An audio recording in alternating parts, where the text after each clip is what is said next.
पाप किए बिना प्राप्त नहीं होती और मरने पर साथ नहीं चाहती। मतलब कितना अजीब बात है कि जिस चीज़ को मैं बिना पाप किए प्राप्त कर ही नहीं सकता हूँ और वह चीज़ मेरे मरने के साथ जाएगी भी नहीं, उस पर हम जान देते हैं। और जो चीज़ वास्तव में मेरी अपनी है और जिसे हमें अपनी बनाना चाहिए, उसके बारे में हम कभी नहीं सोचते। नाशवान पदार्थों के लिए मेहनत न करो, बल्कि उस पदार्थ के लिए मेहनत करो जो अनंत जीवन तक रहेगा।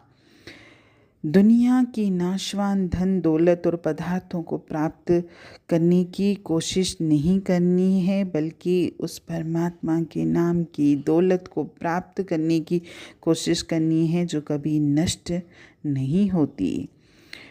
और ये दौलत मुझे सत्संगों से, वाणियों से जुड़ने से अपने आप अपने अंतर में मिलने लगेगी और इस दौलत का कभी नाश नहीं होता। ये जीवन में भी मेरे साथ रहती है और जीवन के बाद भी मेरे साथ चलेगी। बड़ी मुश्किल से तो हमको ये मनुष्य जन्म मिला है, लेकिन यहाँ इस जन्म में आकर भी, इस अनमोल देह में आकर भी हम मन के अधीन हो गए हैं और इंद्रियों के भोगों में फंसे हुए हैं। जितना भी हमारा इस संसार से संबंध है, सब हमारे शरीर के जरिए ही है, क्योंकि ये संसार के सारे संबंध इस देह के ही संबंध हैं।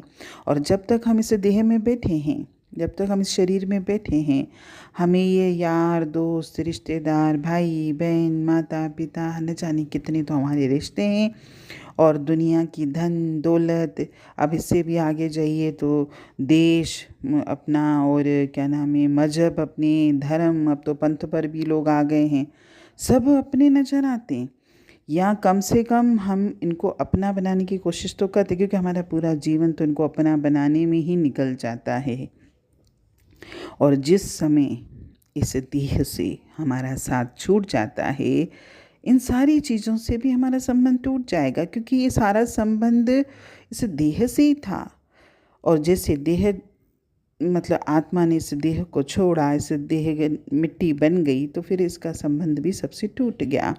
इसलिए हमको ये चाहिए कि जब तक परमात्मा ने इस शरीर में हमको बैठने का मौका दिया है, इससे हम काम ले लें। इसमें बैठकर ही हम उसको प्राप्त कर सकते हैं, क्योंकि परमात्मा ने केवल मनुष्य योनि को ही, मनुष्य देह को ही अधिकार दिया है कि वो उसको प्राप्त कर सके।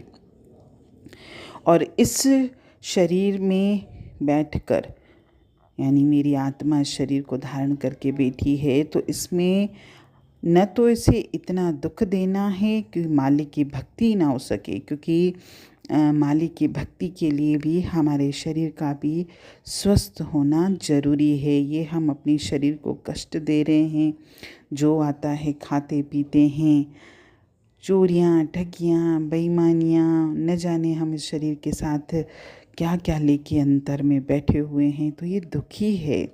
तो ये मालिक की भक्ति कर ही नहीं सकता, क्योंकि वो कहते भी हैं ना, कहावत है कि भूखे पेट भजन न हो गोपाला, यानी परमात्मा की भक्ति के लिए मेरे शरीर का भी स्वस्थ होना ज़रूरी है। इसीलिए इस शरीर को भी इतने दुख न दो कि ये मालिक की भक्ति न कर सके, और इसको इतने सुख और आराम भी मत दो, क्योंकि सुख और आराम जब हम इस शरीर को ज़्यादा देते हैं तो हमारा तो पूरा ख्याल किस में जाएगा, भोग विलास में और ऐशो आराम की चीज़ों में चला जाएगा। तब भी हम मालिक की भक्ति नहीं कर पाएंगे। मालिक की भक्ति करना ही हमारा असली काम है, और इस शरीर से मुझे वही करवाना है, क्योंकि इस देह को धारण करने का, इस संसार में इस देह को भेजा ही इसीलिए गया है कि वो परमात्मा की भक्ति करके आत्मा इस जन्म मरण के चक्र से मुक्त हो सके। हरि ओम।